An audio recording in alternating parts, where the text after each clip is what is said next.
thanks for joining today. Today, we're honored to welcome our esteemed guest, Dr. Valentin Fuster, and kick off an exciting visit with him for the next 2 days. Dr. Fuster's contributions to cardiovascular medicine have profoundly shaped the way we take care of patients, and most of what we know today is a lot of what we know is from his work. Could not be more thrilled to welcome you to Miami. Dr. Fuster's career began in Barcelona, Spain, where he completed medical school at the University of Barcelona and his medical internship at the Hospital Clínico. He then moved to Scotland, where he completed his PhD at the University of Edinburgh, where he studied the role of platelet function in myocardial infarction. After completing his residency in medicine at the Mayo Clinic in Rochester, he later continued his service there, where he became a professor of medicine. Later, he moved to New York to lead the cardiology division at the Mount Sinai Hospital, only to later move to Boston to then lead the cardiology division at Massachusetts General Hospital. And now he's back in New York, where he serves as president of the Mount Sinai Fuster Heart Hospital, where it was renamed in his honor just a year ago. Dr. Fuster's research has been instrumental in advancing our understanding of cardiovascular disease, including the role of platelets in coronary artery bypass graft occlusion, the fundamental steps of acute coronary syndromes, the development of drug-eluting stents, and polypills for simplified cardiac treatment across the world outside the U.S. In addition to his impact in secondary prevention, he has committed his life to improving the prevention of cardiovascular disease on a global scale through his efforts in public health. He has empowered communities in Africa to guide each other in healthy habits for measuring blood pressure and improving their diets.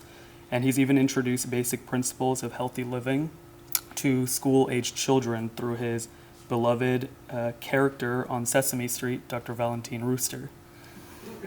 His life work has been recognized with truly countless prestigious awards, amongst them the title of Living Legend and Lifetime Achievement Awards from the American College of Cardiology. Today, we have the privilege of hearing Dr. Fuster share his insights on the challenges of primary and primordial prevention through imaging and education. Thank you.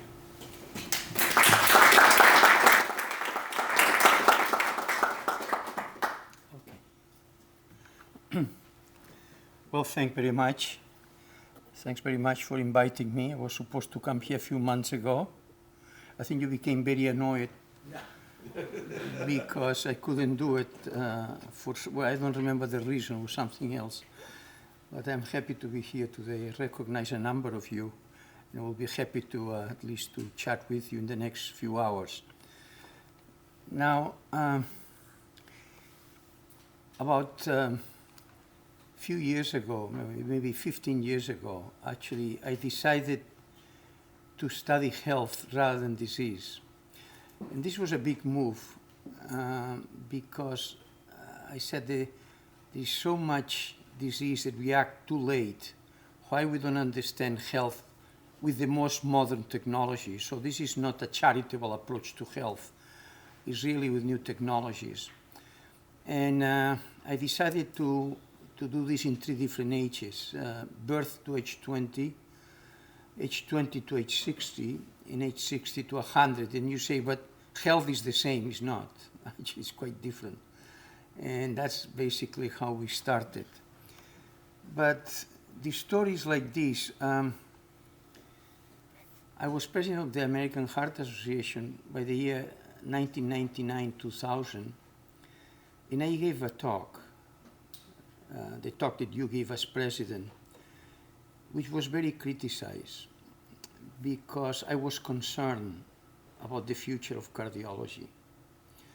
Interestingly, the opening session in Chicago, the last few weeks, I gave the opening lecture based on, in fact, what I predicted would happen in the year 2000.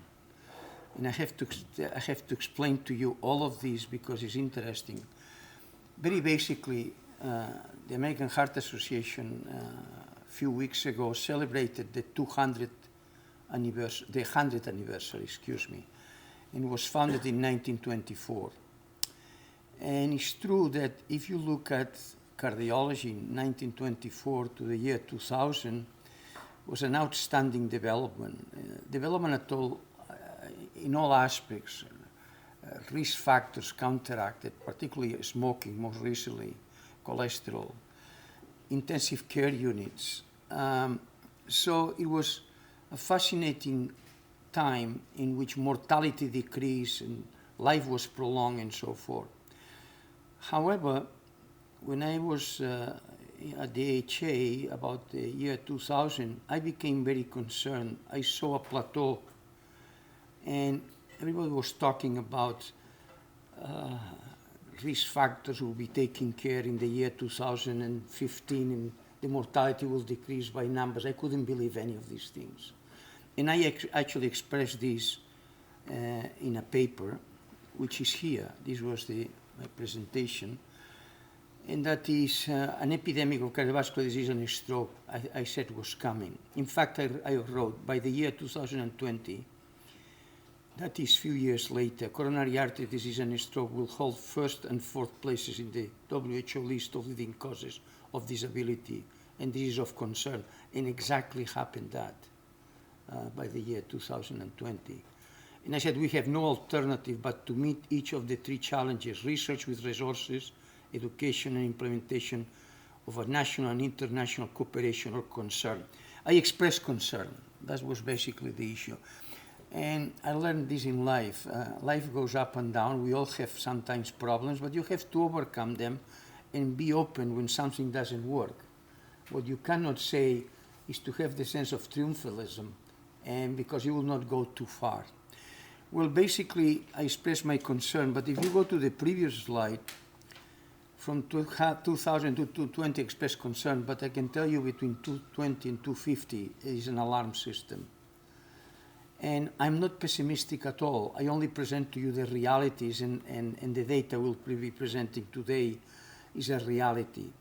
But I think we have to continue in developing the best we can. And the fact of the matter is that the year 2020 to 250 is really is very alarming. It's an elephant in the room. And the AHA actually wrote just a few weeks ago, some established risk factors and the prevalence of coronary heart disease and stroke will increase over the next 30 years. Clinical and public health interventions are needed to effectively manage and even reverse these adverse trends. So this was accepted by the American Heart Association. So in fact, what was predicted between the year 220 or 224 and the year 250 is not good at all, and the trends are very clear today. Well, you may say, you know, risk factors are increased, mortality is increased, morbidity is increased, strokes and so forth, because there is more population in 2050 than 2020. Well, let me give you the data of that. The data actually comes from the American Heart Association and with NHANES, and it's the same data. First of all, what is predicted here in terms of hypertension is that it's going to increase. What is predicted here is in terms of obesity, and here is actually the diabetes. And you go to the right side of the slide, and this is very worrisome. This is not only cost, but also morbidity. This is cardiovascular, heart, and this is actually stroke.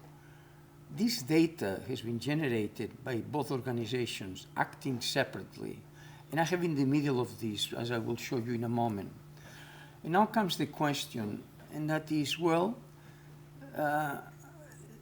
is going to be more of this problem in the future that it is today, but obviously there's more population and this explains it. Or somebody would say, we are getting older and obviously we have more disease. Well, it is not the case. In fact, this was just published. And these are females and males, and this is 1990, 220, 250. And in males, the same thing. The population actually, and certainly in an advanced country, the United States, is not going to increase. In fact, maybe the opposite. We're talking about these countries right now, which is where the data is coming from. And then you say, but the lifespan will increase and this is travel. Not necessarily. Look, the lifespan, despite of what the journalists try to say in the newspapers we live 10, 15, 20 years more is not correct. In fact, we reach almost the tip of how long we can live. So the data I presented to you is actually real based on 2 organizations. Well, this was all in my mind about 15, 20 years ago. And I said, you know, we need technology to understand health. Let's go back and begin to understand what is health. And it's interesting because for a long time I worked on myocardial infarction and the clots and so forth. And I reached the conclusion that we know much less about cardiovascular health and cardiovascular disease. And I said, well, let's move on and try to use the most modern technologies to understand health. And that's basically what I did. So I'm going to start by talking about something. This is the talk tomorrow, by the way. I only want to summarize a few things about technology. Well, it turns out that at that time I moved from Boston to New York, and at the same time I became the head of equal to the NHLBI in Spain, which is called CNIC. And I go to Spain once a week, although you probably say I am crazy, but I do that. And I have done this for 15 years. And this is working. It's 400 investigators here, by the way. So in terms of technology, what I decided to do is to work between New York and Madrid with the most modern technologies. In fact, it's in the right. New technologies of imaging. Here is to study biological cells coming from the bone marrow, like monocytes. Here, new therapies, and therapies that really affect the DNA in the liver. And that is, by blocking that, amyloid could be taken care of, lipid disorders, as you will see in a moment, can be taken out, hypertension will be treated by subcutaneous injections twice a year. This is absolutely predictable. It's going to change to just affect the right molecule in the liver and taking care of that. And in fact, we are involved in 2 projects I will be presenting tomorrow with this approach. And finally, of course, artificial intelligence. Well, with all of this in mind, then we decided to move from the bottom to the top, health, and begin to divide the population in 3 different ages. That's basically what I did. Actually, it started between age 20 and 60. And this is just common sense. Where do you start? Well, people between age 20 and 60, one of the main questions we have is, do I have disease or I don't? Coronary disease, arterial disease. And today you can talk about risk factors, smoking, everything is a statistical game, and it's fine, but it's not really down to earth. The most important risk factor is to have disease. I don't think anybody can question that.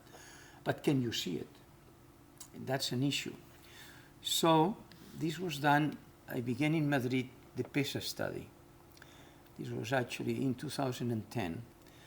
It's a longitudinal study of 4,200 people, apparently normal, between age 40 and 54. Then I will talk about age 20 later on. And 1,500 women. What do you do with these people? We are following them every 3 years. And what do you do? Well, what we do is quite sophisticated, actually. First of all, in terms of imaging, we developed 3D ultrasound that I will discuss tomorrow of the carotids, main aorta, and iliofemoral region. And this technology actually will be automatized next year, and you might be able to put in the neck and to see the amount of disease in your cell phone, just directly. And this is what I will be discussing this tomorrow. The problem is the large arteries are not the coronary arteries, so we use calcification, and I have to talk tomorrow about it. But most interesting, since you are in the large circulation, we began to use positron emission tomography and magnetic resonance imaging to really see the activity of this disease that usually with 3D ultrasound you can only quantify. But qualitatively speaking, you need new technology. Well, we developed all of this, and then we divided the body in 2 parts. One is the brain, and the other is below the brain. Why I'm saying this? Because we use the same technology but completely separated for arterial disease below the brain and then for cognitive dysfunction, Alzheimer's on the brain with all these technologies. What you do with these technologies, well, first you quantify what is there, but then what you look is at the risk factors, which by artificial intelligence we have more than 4,000. And we are following these, I am saying, every 3 years. And then when we talk about genetics, it's not just genomics, transcriptomics, proteomics, metabolomics, methylomics. And all of this is done every 3 years in actually more than 4,000 people. So imaging, the risk factors, and then the issue of genetics. Well, I will talk about this tomorrow, not today, but we have now data, and all published in the last 2 years, as you can see here. First of all, subclinical disease begins at age 30. Autopsy from the Korean War and so forth already showed that young people in war, the autopsy showed the disease, but we have this with imaging. And this is with 3D ultrasound. You know the disease begins in the iliofemoral region, which is interesting, 75% of people. At 6 years of follow-up, we do every 3 years, the 3D ultrasound, 33% risk progression of disease. What is very interesting is when we look at risk factors at young age, they have much more impact into the disease of the arteries than the same risk factors later in life. For example, if you have, let's say, an LDL of 200 at age 40, the impact that has on the disease development is much higher than if you have this at age 60. What I'm trying to say here, beginning to show to you, that this is a disease that starts at young age, and it's at young age where the whole process is cooking. What happens is the patients come to us at age 60, but we didn't realize that the whole problem began much earlier, and this is the issue that I will be discussing tomorrow. Obviously, the guidelines are interesting because they say, well, let's see Framingham at age 50, you forgot everything. It's fine, and I'm not against it, you should do it. But what happened at age 30, 40, 50? There is disease subclinical or not, who knows? Something very interesting and quite surprising, microvascular disease starts at a young age. So this concept of the middle-aged woman who comes with chest pain and you say it's in your head, I can tell you it's in your heart. And I will show you the data tomorrow.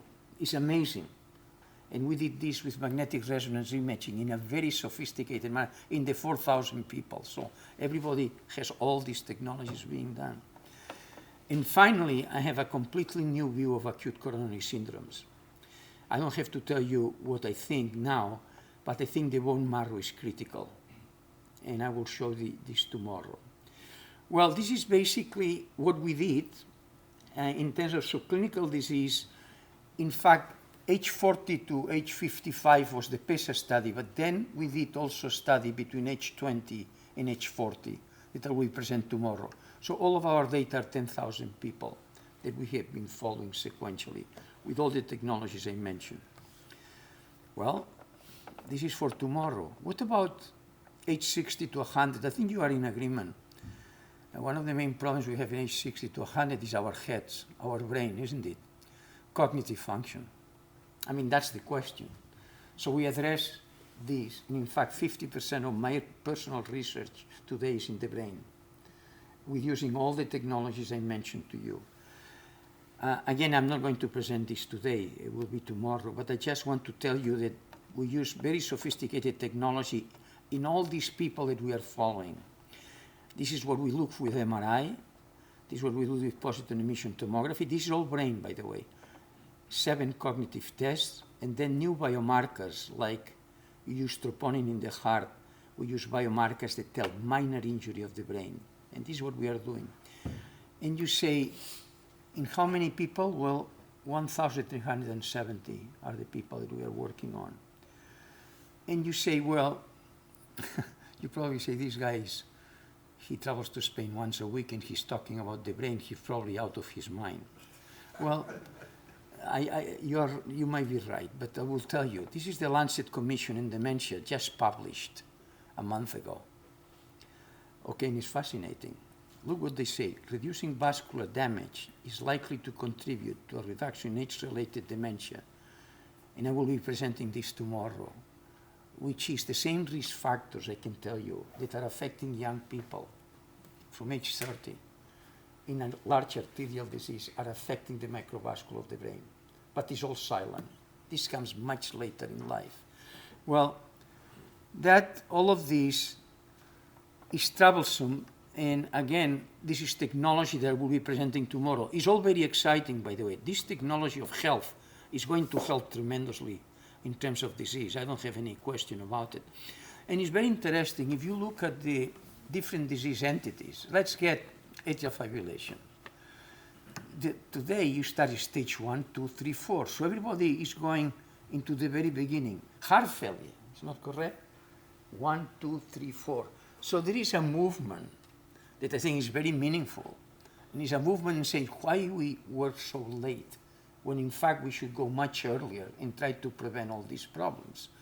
And then the science of a stage 1, whether it's atrial fibrillation, whether it's heart failure, whatever it is, subclinical disease, is fascinating. And is a lot new and exciting that I think will tell us a lot before disease actually becomes clinically apparent. Well, this is all for technology, and again, it's not my talk today. Now I get into education. And let me tell you what happened here. Tomorrow I will talk about technology age 20 to 60, at age 60 to 100. But all of this is telling me something, that there is a problem, and that is, what do we do before all of this starts? And this is what we call primordial prevention. You know, primordial prevention is young people know risk factors. Primary prevention, you already have risk factors. You take care before the disease. Secondary prevention, the disease is clinically apparent.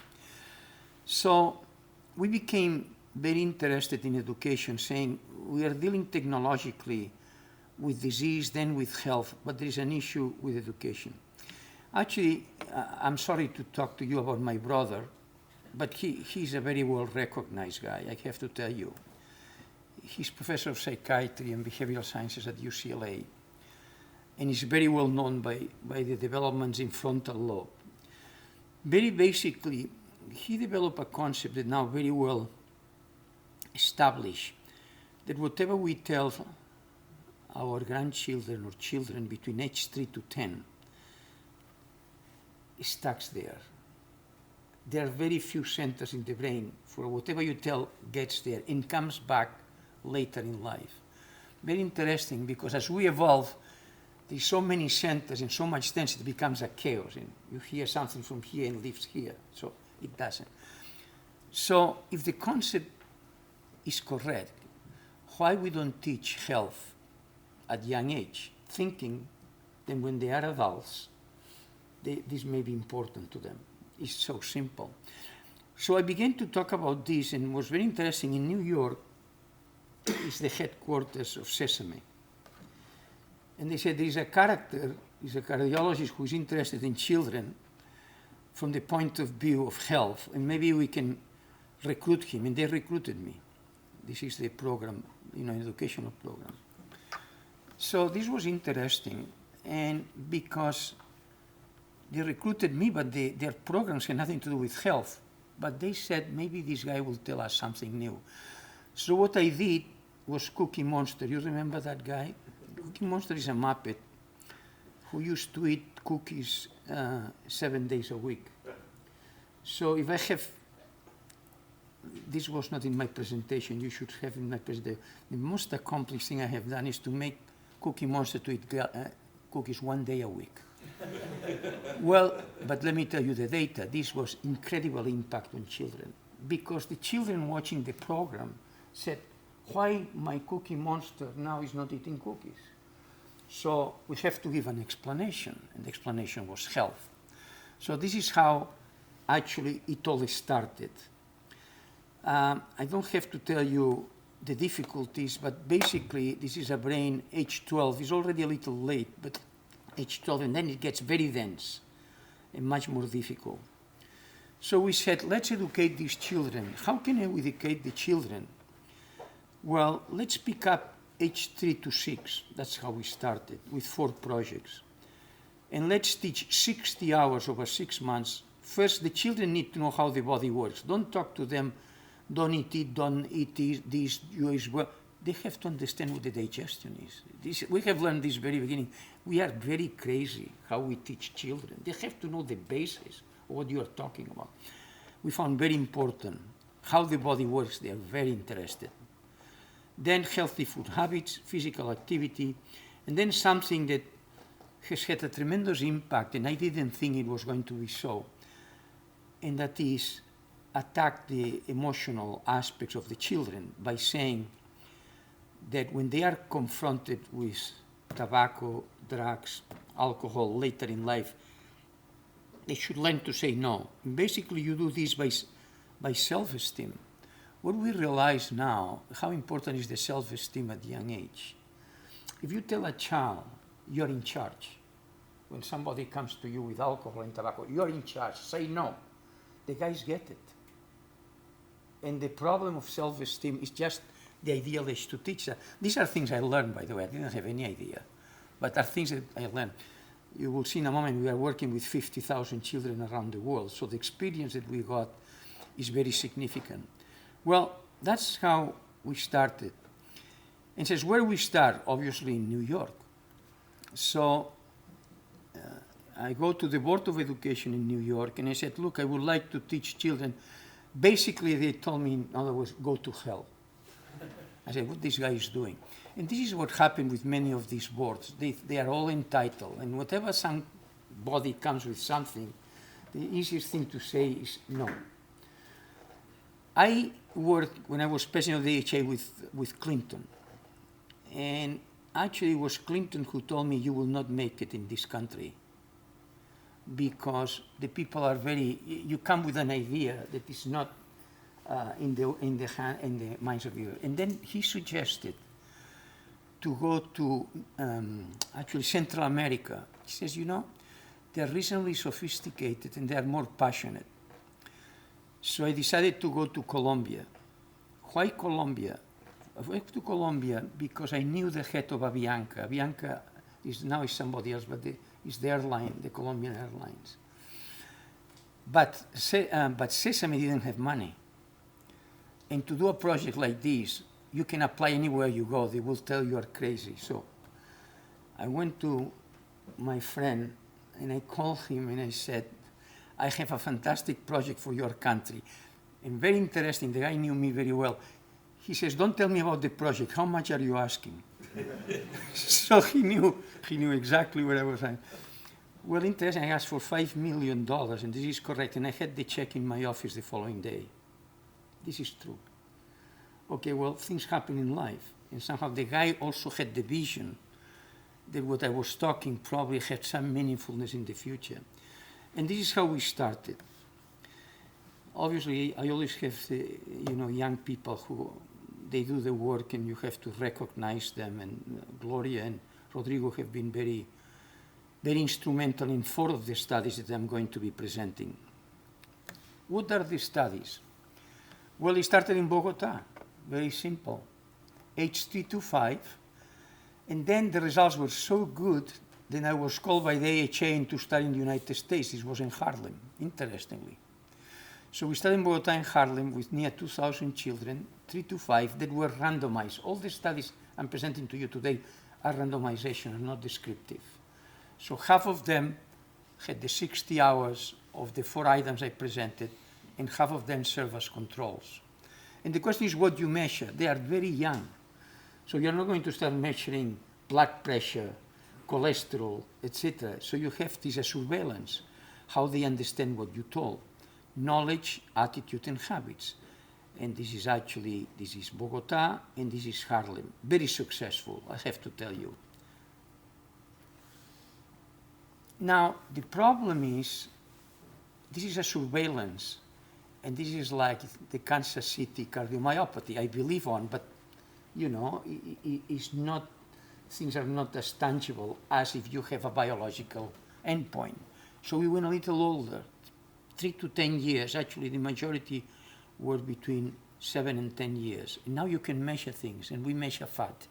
with all the sophisticated technologies to measure fat, MRI, BMI, and so forth. This was just published, and is the first study in children showing that you can change the deposition of fat by elaborating an instruction of the way I'm presenting. This was just published. In blue are controls. This is BMI. Here in yellow are the treated children. So, it was already a biological tangible. Well, this is the second project. Everything looks fine, except in research, nothing is definitive. You begin to see problems. And the problem we saw is very interesting. The people in Bogota that we studied between age 3 to 5, we studied them at age 10. And that is, let's see what they learn. Not good. In fact, not good, but we said maybe they have to wake up. And this is very fascinating. These are the group in Bogota. And what we did, the one group of them, we didn't do anything at age 9 to 13, but the others were reintervened, and the reintervention was absolutely exponential. That is, if you intervene once and you reintervene again, is exponential compared with a single intervention, either at 3 to 5 or at age 10. This gave us tremendous fuel for the future, because as I will show later on, our lives, regardless what we are talking about, health, marriage, anything, it goes down unless you reintervene. I can tell you, we have 3 projects in adults on health that we have seen this. Everything goes well for the first 2-3 years, it goes down. But if you reintervene, the chances are it will be exponential. Very interesting issue. We learned this from children, but we found this in adults too. So this is a biological reality. Our lives go up and down, and when we think we are up there, we will go down unless you do something else. That's the reality. Well, this is the project. So with all of this, we learn something very interesting. The control group in these school systems, they did well. How is possible that you intervene half of the school and the other serve as control, and the control begin to have a better health? I don't present to you the data. And then we learn something very fascinating, which is the environment. And that is, all of us are part of a culture, regardless. And we move in that culture. The same happens with health. If you have an environment that is on health, like the one we use, the people who are in the control do better. So we said, the future, we have to really move into the environment. And then we started a project that I thought was going to be a disaster, and it was not. That's what research. Sometimes you have surprises in both ways.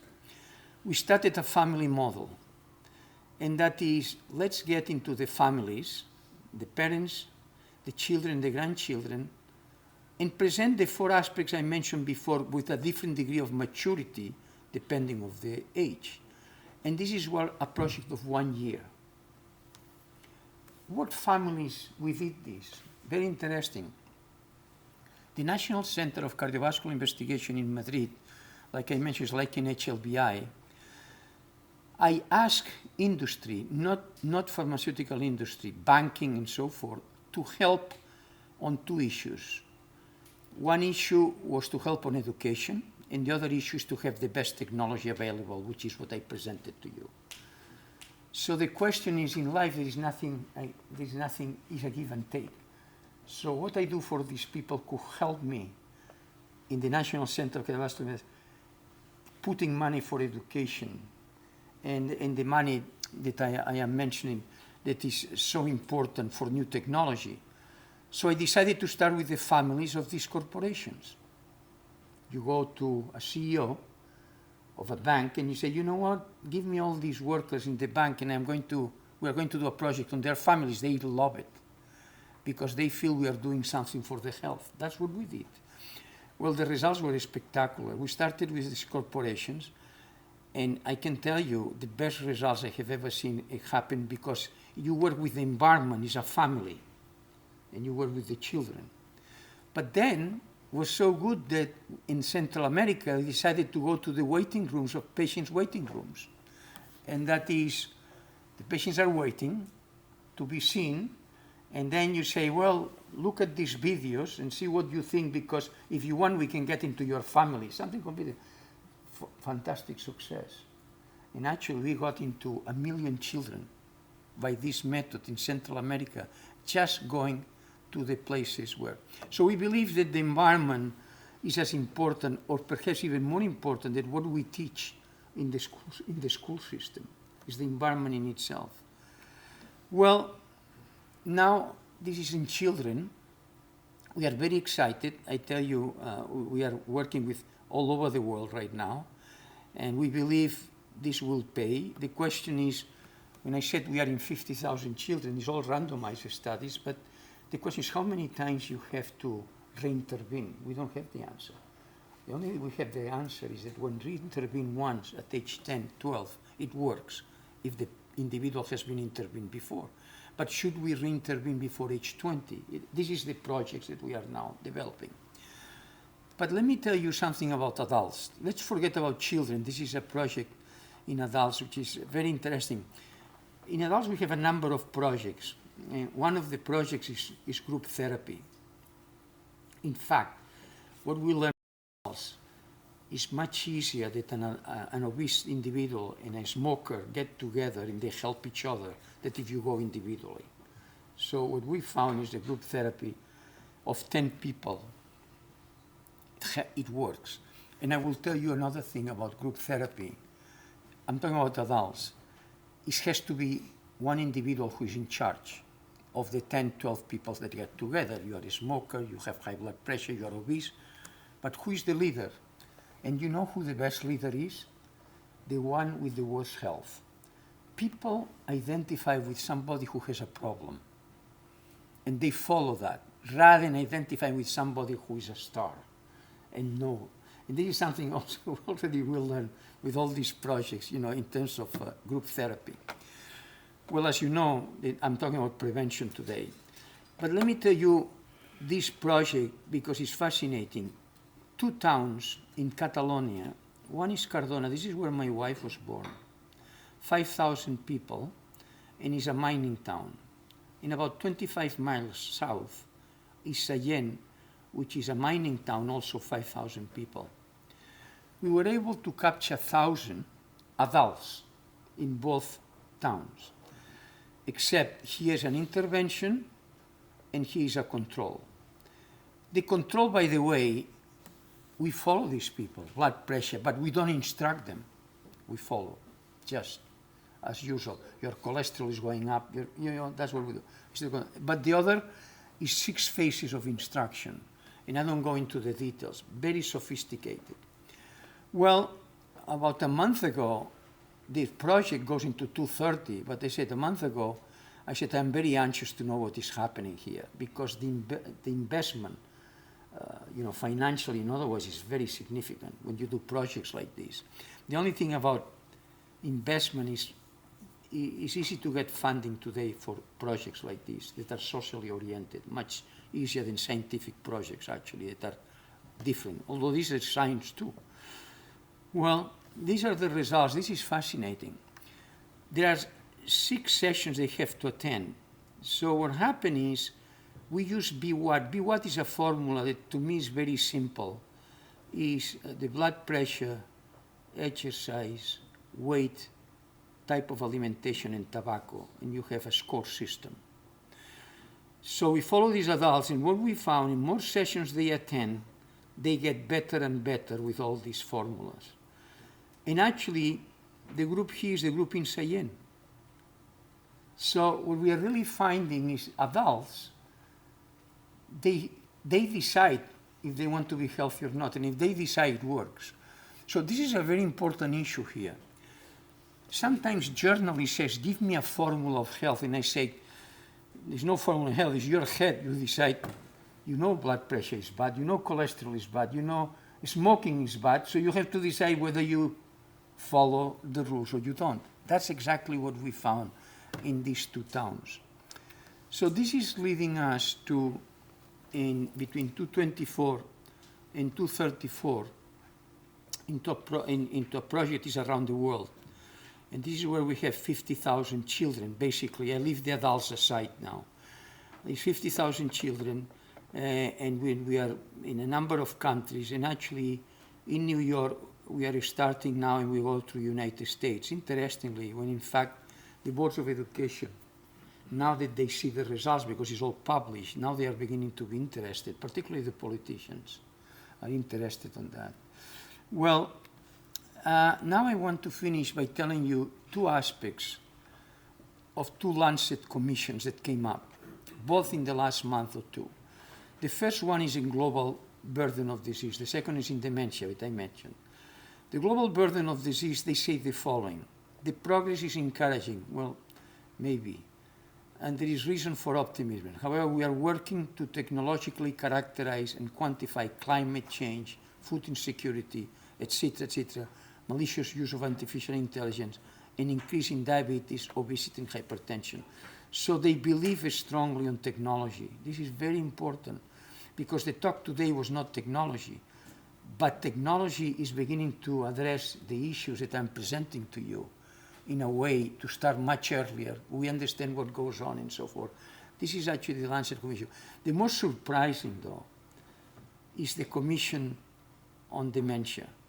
Evidence suggests that all children should be educated in health, and a long duration of education is needed. Can you imagine? I didn't talk about the head. I just talked about something else. But tomorrow I will tell you about the brain. Because the same risk factors that affect young people are also affecting the brain later on in life. So this is the commission, what they actually said. Well, I just finished by saying to you the following. About education, there's a huge deficiency. People don't think the education of children in terms of health is something that is a priority. It's not. In fact, you don't have any idea the problems we had in the school systems for the parents to accept the children to be part of these projects. They think you are using this is an experiment like you use for rats, they don't. So we need to have the support of the guys who lead the schools to have the families to get into this. And once you get the results I presented to you are really fascinating. This is about children. And I believe that what we say, this escalating of risk factors, morbidities, and even mortality that is predicted in the next few years, I personally believe that is possible to counteract by investigating technologically what is health and certainly the issues of education I mentioned. And the first slide I presented is evolving role of technology, efficiency, in education. Here I say willingness, because all of this is in children.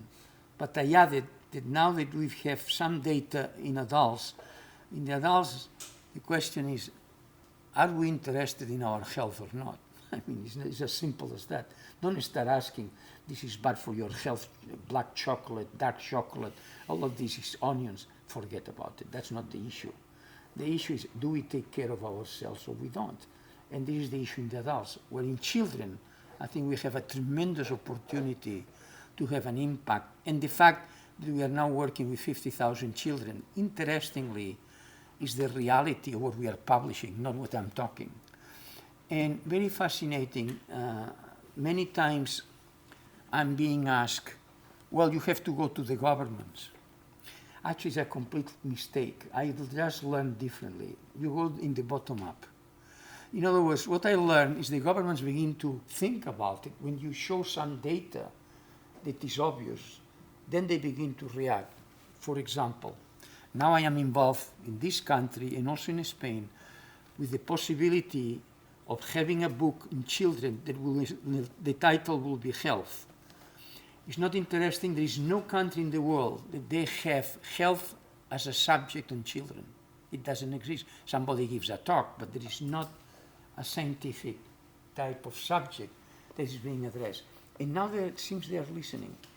So I think that this may change. So, as I said at the beginning, I'm not pessimistic, I am cautious because I have seen things are not going to the right direction.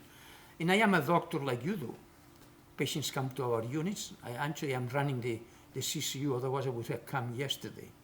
and you see all sorts of people at the end of the road, and we see patients every day. We have to treat these people, and have to do the best we can. This is our job.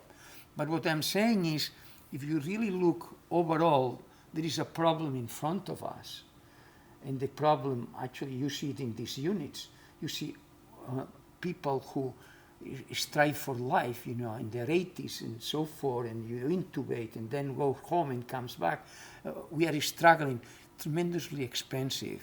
Risk factors are high, and certainly the disease is increasing, and this is the reality. So my talk today was just a talk for saying to you what I thought, when I was in the turn of the century, in the year 2000, I became very worried, and this changed me completely into moving towards health with the technologies I mentioned to you and will be mentioned tomorrow. Good technologies, you can go into understanding health and then pay attention to the word education, because I think children, and my brother probably is correct, children is the way to start. Anyway, thank you very much.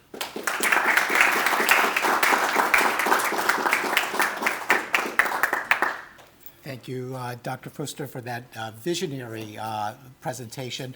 I'll open up for questions in a moment. I just want to remind everybody that we have a full schedule tomorrow morning, starting 7:30. We have a session of insights with the editor. Dr. Fuster is the immediate past editor of the Journal of the American College of Cardiology, which has, under his leadership, become one of the most prominent cardiology journals.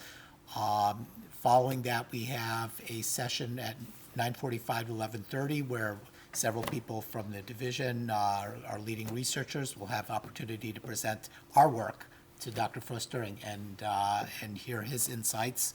So that should be a very exciting session. At noon is Cardiology Grand Rounds, and Dr. Fuster already gave you a preview for what that's going to be, so please join us then. And then at 1 o'clock, there's a career counseling session with the fellows. So we have a great day of activities for tomorrow. So let me ask you start off with the questions. I mean, primordial prevention obviously is it sounds like that's going to be the biggest bang for our buck in terms of health. But I mean, one of the challenges is our healthcare systems are really not healthcare systems; they're disease care systems, and all the funding and all the money goes based on disease. How do we change the paradigm there to focus on health and not on disease? Yeah, this is going to take 10, 15 years. Let's begin with the reality. To move a culture, it takes time. I'm not pessimistic, but at least I would say that if we do what we have to do, this will pay off eventually, and that to me is the way I see it. The politicians are beginning to talk about now, but the reason is not because of what I presented, it's because it's too expensive to deal with disease. And now they are beginning to talk about maybe we should go earlier and earlier and earlier. But it's unfortunate that this is done because of money. Economics is not done for the reason that I presented to you today.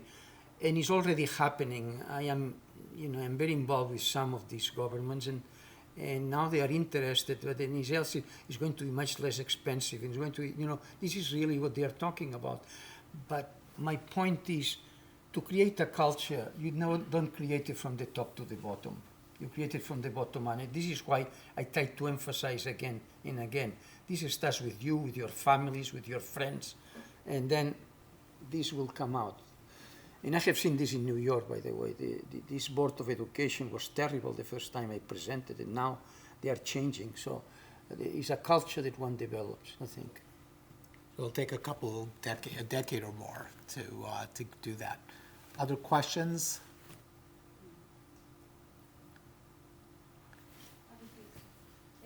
Just speak up. I was wondering Why you don't come? Let me tell you why. I come from I have been in the airlines, and I am a little bit deaf. Do you come here, if you don't mind? I'm sorry for that. But I'm very sensitive to the... So mostly just wondering if, like, at our stage and starting career, seeing patients and being pressed for time, and do you suggest like how to involve Yeah. or accommodate this in our schedule? It's a nice question. You know, our fellows, if I recall, 10 years ago, if I talk about something like this, it was like talking to, no way they would listen. And now I would say to you, we have 18 fellows, yeah, first to the third year. Half of them are very interested. Can I participate on this? Can I participate on that? Can I do? Because they see that for them actually is a meaningfulness. It's not the monies. It's just a meaningfulness, and this is happening. So I feel quite optimistic about the fellows capturing some of what is happening. I have seen this in the last 10 years, very interestingly. Yeah. So other questions? Yes. So on your first slides where you showed that the incidence of cardiovascular disease is going to be going up quite substantially in the next 30 years, I was wondering, what do you think that is from?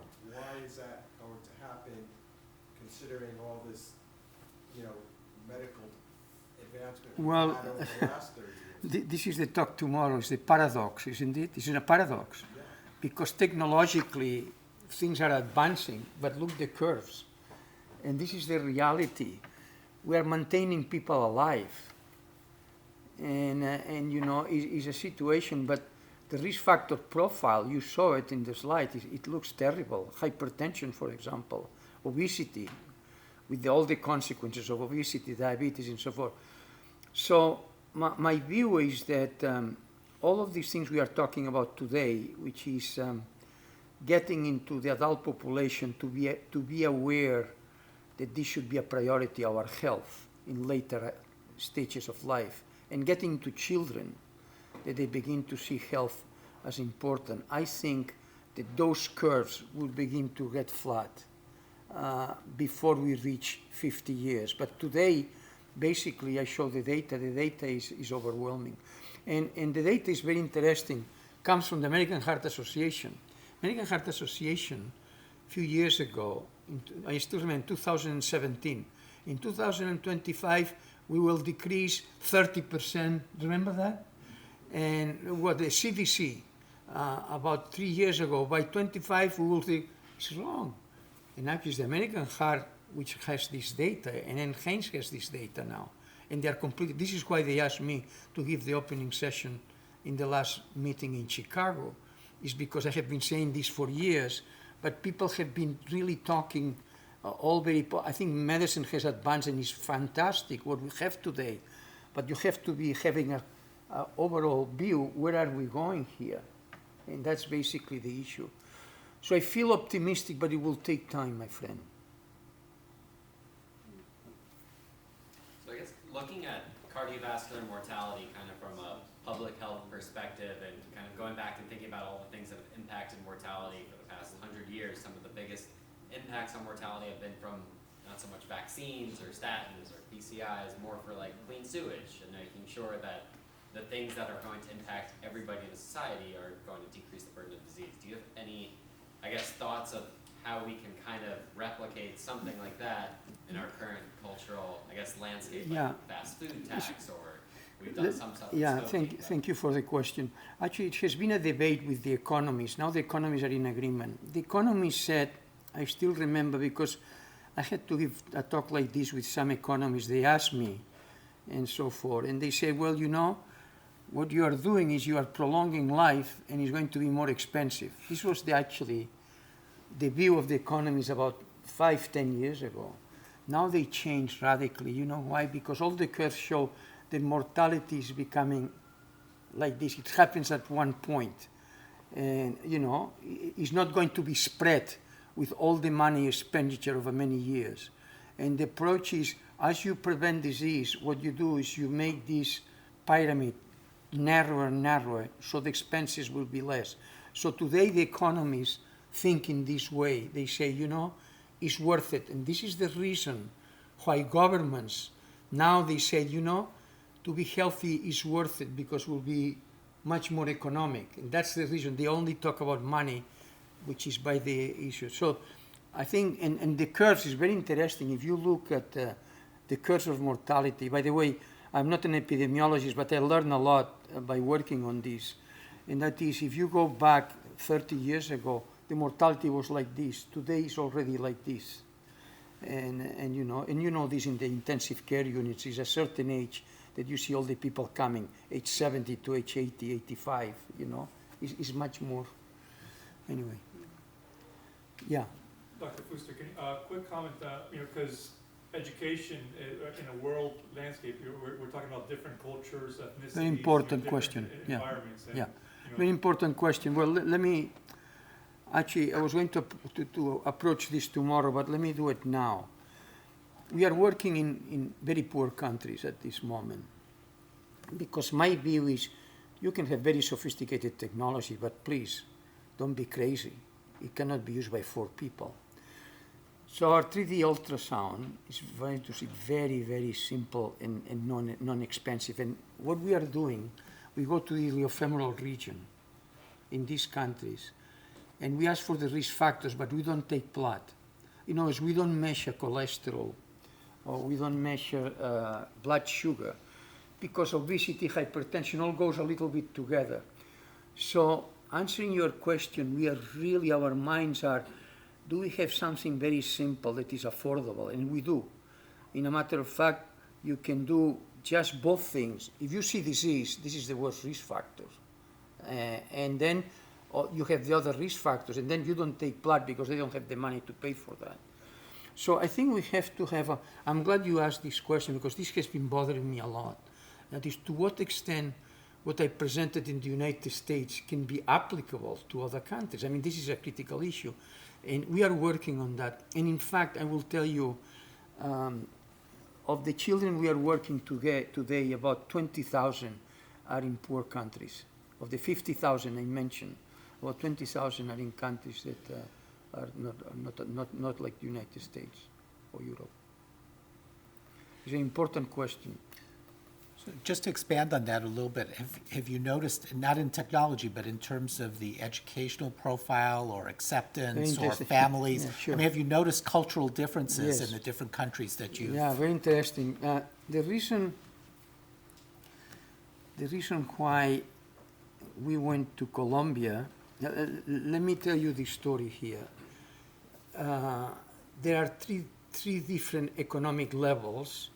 For example, in Colombia was the middle, in Harlem was low, and in Madrid, Spain, which I presented the fact that Spain is average high. So we had 3 economic levels, and we studied 5,000 children. And it's very interesting. The results were positive on the 3 levels. There's no question. But there were differences. For example, the parents were much more involved as lower the level is, which is fascinating to me. As the parents of a low class feel you're doing something for your children, maybe they are not so used to. They were much more involved. The results, however, were less striking in Harlem than they were in Madrid. And this has to do with the food, the cost, and so forth. So there are many issues.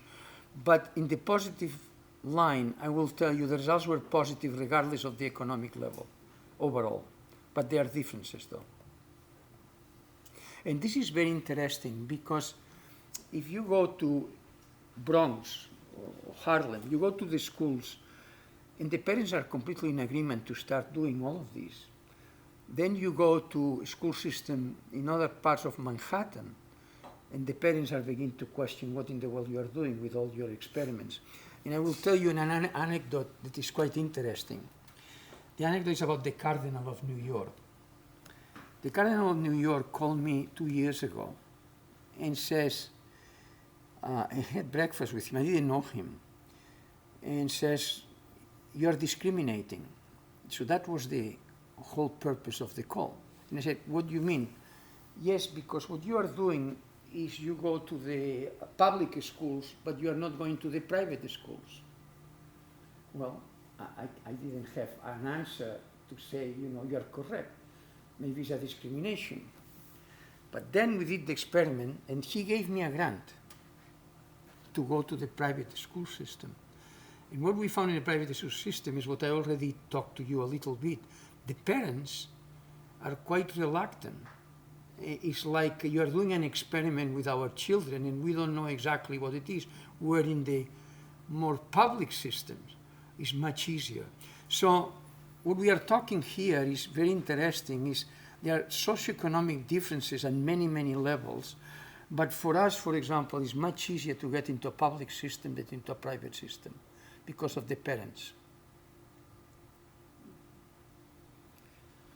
Okay, well, I'd like to thank everybody for participating, and Dr. Fuster, we'll look forward to another a great day tomorrow, and we'll let you get some Thank you. rest. Thank you. Thank you. Thank you very much.